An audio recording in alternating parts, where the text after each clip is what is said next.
Welcome students, मैं doctor Smita Sharma और मैं आपको बीएससी पार्ट फर्स्ट का पेपर फर्स्ट पढ़ा रही हूँ, जिसमें हम यूनिट फोर्थ कर रहे हैं। यूनिट फोर्थ का जो चैप्टर हम पढ़ रहे हैं उसका नाम है सिंपल हार्मोनिक ऑसिलेशंस।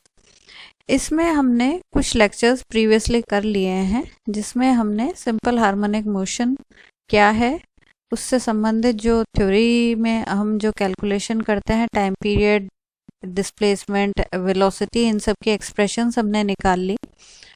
और साथ ही हमने उसके एग्जाम्पल जो डेली लाइफ में हमसे सरल आवर्त गति के जो उदाहरण देखते हैं उनके बारे में हम वन बाय वन डिस्कस कर रहे हैं। उसी संदर्भ में हमने जो पिछले लेक्चर में पढ़ा था, वो चुंबक में जो है ऑसिलेशंस होते हैं वो सरल आवर्ती होते हैं, ये हमने सिद्ध किया था। आज हम दूसरा उदाहरण लेंगे, वो है स्प्रिंग द्वारा बंधे दो द्रव्यमान कणों का दोलन। Oscillation of two masses connected by a spring. तो इसके लिए हमारे पास देखो चित्र में दिखाए अनुसार एक स्प्रिंग दी गई है, जिसका स्प्रिंग कांस्टेंट K है और उसके दोनों सिरों पर एक एक द्रव्यमान जोड़ा गया है, M1 और M2। अब ये जो सेटअप है, इसमें हमने अब हम क्या करते हैं, इन दोनों द्रव्यमानों को विपरीत दिशा में विस्थापित करके छोड़ देते हैं, तो ये दोलन करने लगते हैं। तो किसी क्षण मान लो इनका जो विस्थापन है, M1 का विस्थापन x1 है और जो M2 का विस्थापन है वो x2 है। ये हमने अज्यूम कर लिया किसी एक क्षण पे, और उस समय x2 is greater than x1, यानी स्प्रिंग की जो है लंबाई में वृद्धि हो रही है। दोनों डिस्प्लेसमेंट ऑपोजिट डायरेक्शन में, लेकिन x2 x1 से बड़ा है, इसलिए लंबाई में वृद्धि हो रही है, और वो वृद्धि कितनी हो जाएगी, x2 माइनस x1। इस तरीके की गति का हम अध्ययन कर रहे हैं कि ये भी क्या सरल आवर्त गति है या नहीं। तो हमें मालूम है, जब भी कोई स्प्रिंग लेते हैं तो उसके अंदर और उसको खींचते हैं तो उसके अंदर जो तनाव है, तनाव बल है, टेंशन इन द स्ट्रिंग, वो हम F इक्वल्स टू kx इससे रिप्रेजेंट कर सकते हैं। तो यहाँ पर हमारे क्योंकि डिस्प्लेसमेंट जो है वो x2 माइनस x1 है, तो हम लिख सकते हैं F is equals to k x2 minus x1। अब हम इसके अंदर दोनों, क्योंकि M1 द्रव्यमान भी गति कर रहा है और M2 भी गति कर रहा है, तो M1 की गति का समीकरण हम पहले लिखेंगे। तो M1 की गति का समीकरण कैसे होगा, M1 क्योंकि फोर्स को m into d square x upon d t square लिख सकते हैं, तो इसको लिख लेंगे M1 d square x1 d t square is equals to,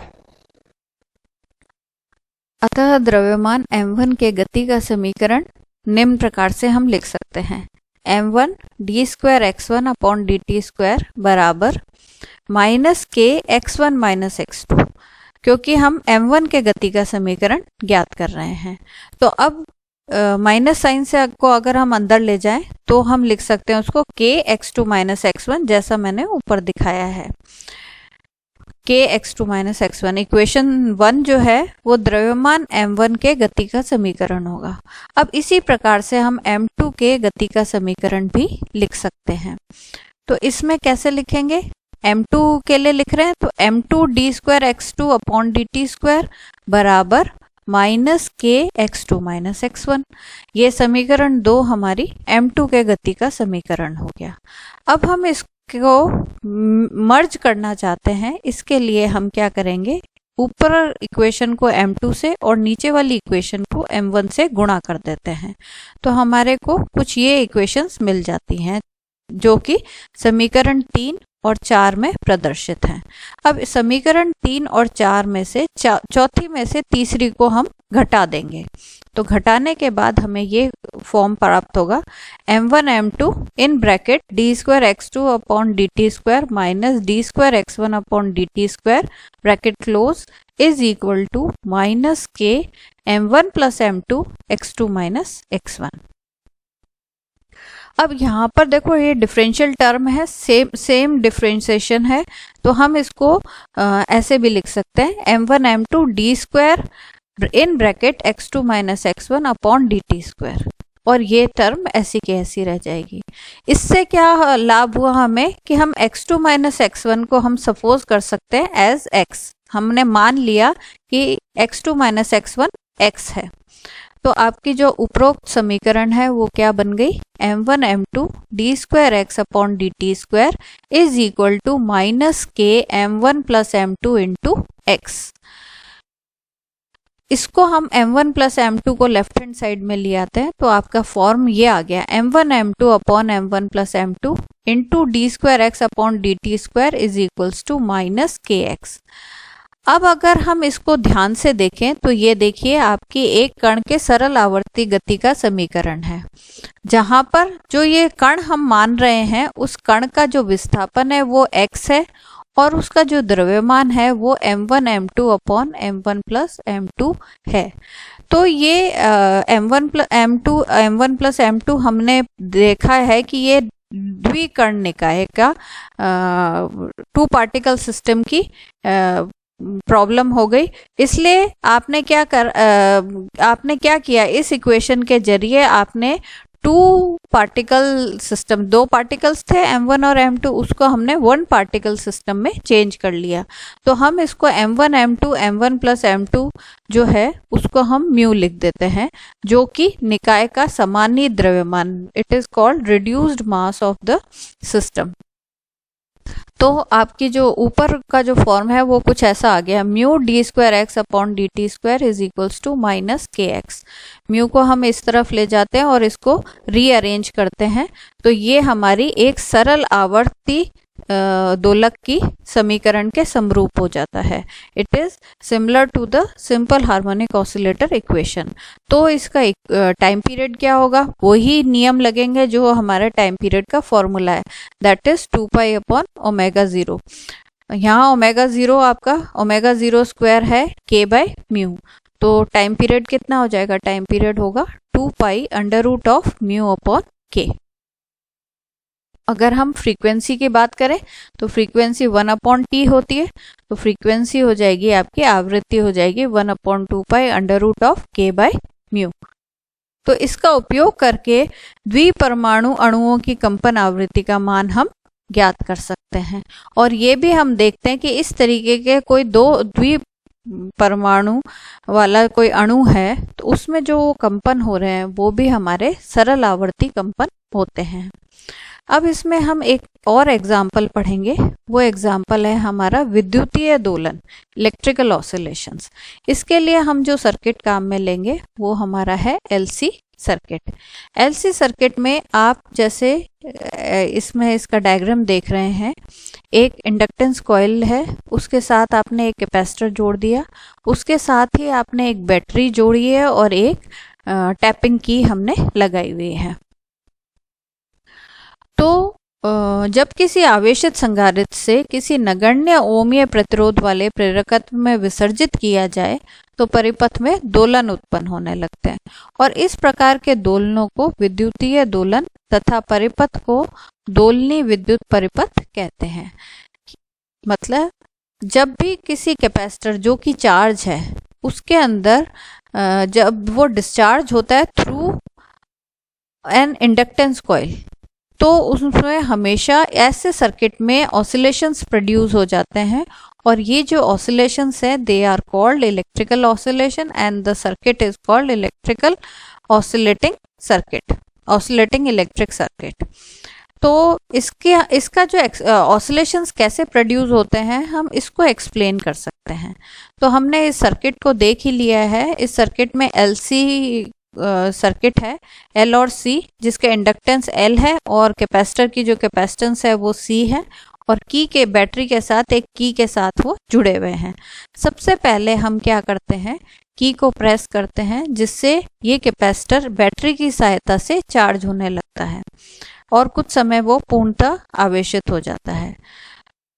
तो इसके बाद जब वो पूर्णतः आवेशित हो जाता है तो इसमें जो करंट फ्लो है, धारा जो है वो शून्य होती है, और जब ये कैपेसिटर फुल्ली चार्ज हो जाता है तो उसमें जो आवेश है उसका मान Q0 हो जाता है।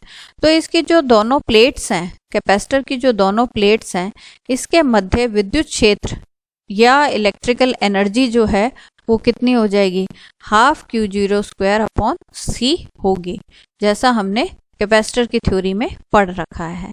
अब हम क्या करते हैं, कुंजी K जो है उसको हम रिलीज कर देंगे। पहले आपने प्रेस करी थी तो ये सर्किट कंप्लीट था और ये कैपेसिटर चार्ज हो रहा था। अब हमने इसको ओपन कर दिया। इसको ओपन करते ही ये सर्किट ब्रेक हो जाता है। तो अब कैपेसिटर जो कि फुली चार्ज है ये डिस्चार्ज होना शुरू होगा, लेकिन ये डिस्चार्ज किसके थ्रू होगा, इस इंडक्टेंस कॉइल के थ्रू होगा। तो अब क्या होगा, जैसे ही ये विसर्जित L में विसर्जित होने लगता है इसका आवेश, तो परिपथ में धारा बहने लगती है। जैसे ही ये धारा L के अंदर प्रवाहित होती है तो इसके क्या होता है, L का जो कंसेप्ट है इसमें जैसे ही चेंज इन मैग्नेटिक फ्लक्स आता है तो इसके चारों तरफ चुंबकीय क्षेत्र में वृद्धि होती है। एक there is increase in magnetic field around it. और उस जैसे जैसे करंट का मान 0 से बढ़ के I0 तक होता है, तब तक सारी एनर्जी जो है, जो कैपेसिटर में इलेक्ट्रिकल एनर्जी के फॉर्म में थी, वो मैग्नेटिक एनर्जी में कन्वर्ट हो जाती है और तब तक आपका जो कैपेसिटर है वो कम्प्लीटली डिस्चार्ज हो जाता है। अब जो आपके पास फॉर्म है वो ये हो गया कि कैपेसिटर फुल्ली डिस्चार्ज है, उसकी इलेक्ट्रिकल एनर्जी L के अंदर मैग्नेटिक एनर्जी के फॉर्म में स्टोर हो जाती है। और बाय थ्योरी हमें पता है जो मैग्नेटिक एनर्जी L के अंदर स्टोर होती है उसका मान हाफ LI02 होता है। अब प्रेरकत्व में क्या होगा, क्योंकि धारा अधिकतम मान को पहुंच चुकी है, वो धीरे धीरे अब क्योंकि इसके अंदर फर्दर उसको और फीडबैक नहीं मिल रहा, तो अब धारा जो है शीघ्र ही शून्य होने का प्रयास करती है, वो फिर से 0 होने का प्रयास करती है। तो इसमें क्या होता है, चुंबकीय क्षेत्र जैसे जैसे घटता जाता है, प्रेरकत्व में एक विद्युत वाहक बल प्रेरित होता है, एक इंड्यूस्ड ईएमएफ प्रोड्यूस्ड होता है जो कैपेसिटर की प्लेट्स को पुनः चार्ज कर देता है, लेकिन ऑपोजिट डायरेक्शन में कर देता है। यानी हम ये कह सकते हैं L से सारा का सारी magnetic energy gets converted again into electrical energy in capacitor, तो पुनः संधारित्र आवेशित हो जाता है और परिपथ में जो धारा करंट बह रही है वो शून्य हो जाती है। तो अब लेकिन वो जो ये देखिए, आप इसको चित्र के द्वारा देख सकते हैं, पहले इस डायरेक्शन में था, ये डिस्चार्ज हुआ, यहाँ पे एक मैग्नेटिक एनर्जी का फॉर्म आ गया, फिर उसके बाद ये इसकी जो जैसे जैसे करंट वापस शून्य हुई तो कैपेसिटर पुनः चार्ज हुआ, लेकिन ऑपोजिट डायरेक्शन में हो गया। इसके बाद पुनः कैपेसिटर डिस्चार्ज होगा और अब जो करंट की डायरेक्शन होगी वो ऑपोजिट डायरेक्शन में फ्लो होगी।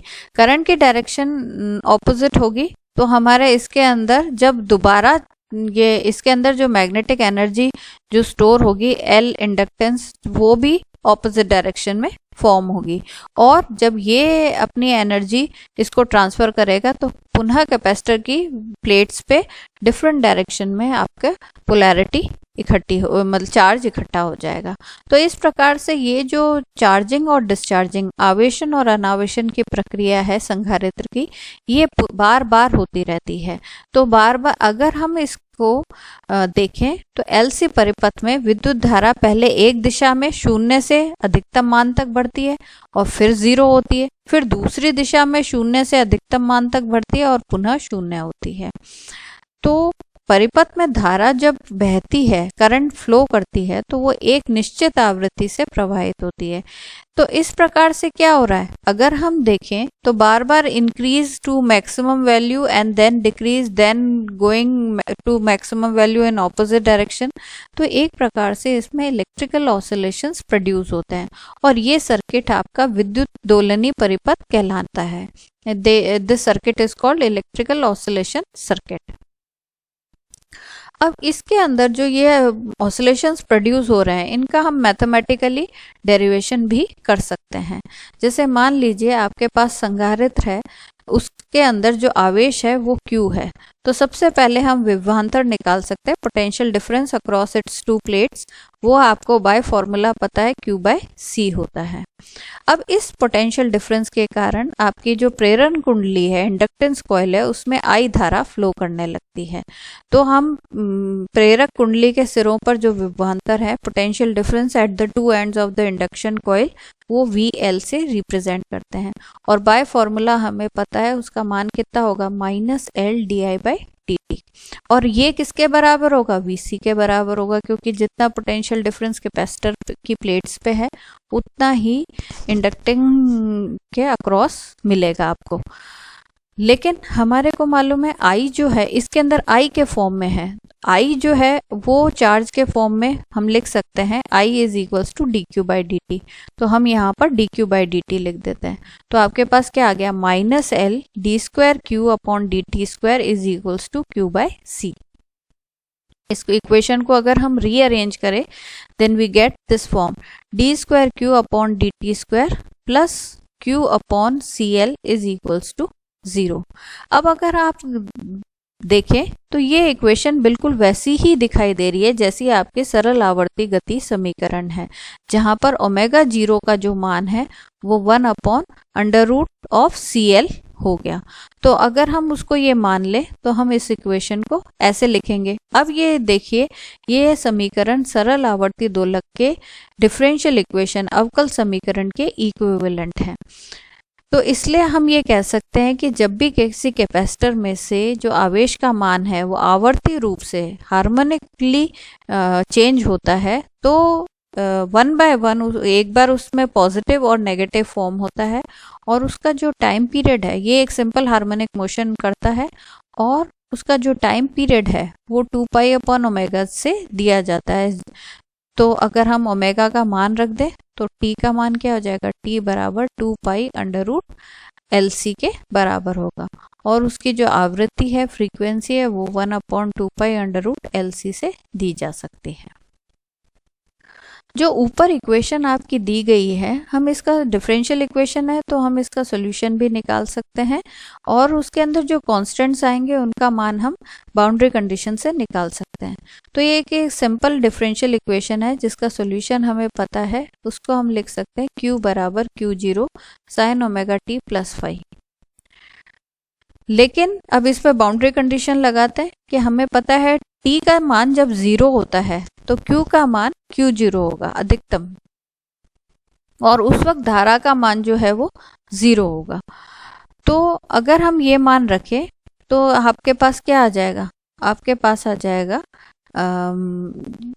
जो ये फाई का मान है, साइन फाई का मान उस स्थिति में 1 हो जाएगा। तो साइन फाई का मान अगर 1 है, देन इट मीन्स फाई का जो मान है वो π/2 है। तो उपरोक्त समीकरण 5 के अंदर फाई का मान हम रख देते हैं। फाई का मान रखेंगे तो आपके पास क्या आ गया, Q = Q0 sin ω0t + π/2। इसको प्लस π/2 है, इसलिए अपन इसको लिख सकते हैं Q0 cos ω0t के फॉर्म में। तो इसका मतलब अतः संधारित्र के प्लेटों पर जो आवेश है वो +Q0 से -Q0 के मध्य समीकरण 4 द्वारा इस आवृत्ति से परिवर्तित होता रहता है। अब उसका अंदर जो करंट फ्लो है वो हम निकाल लेते हैं। वो हम सिंपली इसको ऊपर वाली समीकरण 6 को डिफरेंशिएट कर देते हैं।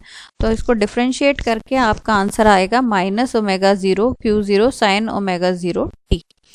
और ये धारा भी आप देख सकते हैं, क्योंकि साइन फॉर्म आ रहा है इसलिए ये भी सरल आवर्ती रूप से बदलती है। इसके साथ ही हम इसमें दोलित्र की ऊर्जा का मान भी ज्ञात कर लेते हैं। तो LC परिपथ में दोलित्र की ऊर्जा कैसे निकालेंगे, देखिए कैपेसिटर के अंदर जो एनर्जी स्टोर होगी उसको हम कैसे निकाल सकते हैं। VC तो उसका potential difference at the two and है, dQVC इंटीग्रेशन 0 to Q, क्योंकि Q तक वो चार्ज हो रहा है। अगर हम उसको VC का मान रख दें Q/C तो आपके पास, और उसको डिफरेंशिएट करें तो हमारे पास मान आ जाता है Q²/2C। Q² का मान अगर हम रख दें तो आपके पास आएगा 1/2C Q02 cos² ω0t। ये तो आपकी आ गई इलेक्ट्रिकल एनर्जी। ऐसे ही आप प्रेरण कुंडली के अक्रॉस भी अगर मैग्नेटिक एनर्जी कैलकुलेट करना चाहते हैं तो उसको हम लिख सकते हैं VL/IDT integration 0 to I। VL के मान हम कैलकुलेट कर चुके हैं, उसको हम रख देते हैं और इंटीग्रेट करते हैं। तो इंटीग्रेशन के बाद आपके पास मान आएगा हाफ LI²। I का मान ω0 Q0 ω0² Q0² sin² ωt के फॉर्म में लिख सकते हैं। तो ये तो मैग्नेटिक एनर्जी हो गई। तो आपके विद्युत दोलनों की कुल ऊर्जा, total energy of the electrical oscillation, इन दोनों का जोड़ होगी। इन दोनों को हमने जोड़ कर दिया। जोड़ करके कुछ टर्म्स जो हैं उनको हम रीअरेंज करेंगे। जैसे ω0² है, इसका मान हमने रख दिया हम, क्योंकि ऑलरेडी कैलकुलेट कर चुके हैं, और उसको सिंप्लीफाई करते हैं। सिंप्लीफाई करने के बाद आप देखेंगे कि इसकी जो कुछ टर्म्स है LL कैंसिल आउट हो गया और बाकी जो टर्म्स है वो कॉमन निकल जाएंगी। तो अंदर ब्रैकेट में cos² theta plus sin² theta का फॉर्म है, तो वो 1 हो जाता है। तो केवल आपकी एनर्जी कितनी रह गई, Q0²/2C रह गई। इससे हम देखते हैं कि इलेक्ट्रिकल ऑसिलेशंस की टोटल एनर्जी जो है वो हमारी कांस्टेंट रहती है, नियत रहती है। अगर हम इनके LC ऑसिलेशन को ग्राफिकली रिप्रेजेंट करें तो करंट वर्सेस टाइम ग्राफ जो है वो एक साइन वेव के फॉर्म में कुछ इस तरीके से आएगा। ये मैक्सिमम वैल्यू को रिप्रेजेंट करेगा। और अगर इसमें कोई डैम्पिंग नहीं है तो ये ऑसिलेशन अनिश्चित आयाम के अनंत समय तक होते रहेंगे, जैसा कि इस ग्राफ में दिखाया गया है। लेकिन हमारे को मालूम है कि जो आपके इलेक्ट्रिकल सर्किट है उसके अंदर जो करंट फ्लो होता है तो उसके अंदर वायर्स के अंदर हीटिंग इफेक्ट प्रोड्यूस होता है। इस कारण से कुछ एनर्जी हीट के फॉर्म में लगातार क्षय होती रहती है, लॉस होती रहती है। तो इस कारण से जो ऑसिलेशंस है उनका जो आयाम है वो लगातार कम होता चला जाएगा, समय के साथ घटता जाएगा। तो इसमें चित्र में आप देख सकते हैं ये आयाम लगातार कम हो रहा है। तो ये जो ऑसिलेशंस है ये हमारे अवमंदित दोलन या डैम्प्ड ऑसिलेशंस कहलाते हैं। और जो ये करंट है इस तरीके की वो डैम्प्ड ऑसिलेटरी करंट होती है, अवमंदित दोलनी धारा से कहलाती है। और इसे चित्र में इस तरीके से शो किया है। हम इस स्थिति से बच सकते हैं अगर हम इस सर्किट को किसी एक्सटर्नल सोर्स से जोड़ दें जो इसके अंदर जितनी ऊर्जा इसमें ऊष्मा के रूप में क्षय हो रही है वो लगातार मिलती रहे, तो हमारे को एक कांस्टेंट ऑसिलेशंस जिनका आयाम नियत है वह मिल सकते हैं। तो इस प्रकार से हमने डिफरेंट ये LC ऑसिलेशन जो है वो हम एक स्प्रिंग जो आपका फॉर्म है उससे भी हम कंपेयर कर सकते हैं LC सर्किट को। जो आपने LC सर्किट पढ़ा है उसमें हम प्रेरकत्व लेते हैं। स्प्रिंग जो सिस्टम है, स्प्रिंग मास सिस्टम, उसमें हम मास कंसिडर करते हैं। LC सर्किट में हम संधारित्र का आवेश लेते हैं Q, और इसमें हम द्रव्यमान का विस्थापन लेते हैं। इसी हिसाब से आपकी इक्वेशंस क्रिएट होती हैं। इसमें धारिता का व्युत्क्रम लेते हैं और इसमें स्प्रिंग कांस्टेंट ले लेते हैं। इसमें LC में परिपथ में धारा I dQ/dt होती है और इसमें वेग ले लेते हैं dx/dt। LC सर्किट में प्रेरित विद्युत वाहक बल होता है जो कि हम -L/di/dt से रिप्रेजेंट करते हैं, और इसमें हम स्प्रिंग मास कांस्टेंट से -m/dv/dt से निकाल सकते हैं। ऐसे ही दोनों के केस में एनर्जी निकाली जा सकती हैं और फ्रीक्वेंसी निकाली जा सकती है। तो इस प्रकार से अगर हम देखें तो दोनों ही LC सर्किट जो है वो आप स्प्रिंग मास सिस्टम के साथ उसके ऑसिलेशंस को कंपेयर कर सकते हैं। तो इस उदाहरण के साथ ही हमने इस चैप्टर को कंप्लीट कर लिया है। इसके अंदर हमने different types of simple harmonic oscillations पढ़े।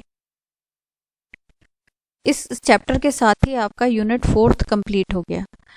अब हम नेक्स्ट लेक्चर में यूनिट 5th स्टार्ट करेंगे, जिसमें भी फर्स्ट चैप्टर भी आपका ऑसिलेशन से ही संबंधित है लेकिन कुछ नई जानकारी के साथ। धन्यवाद।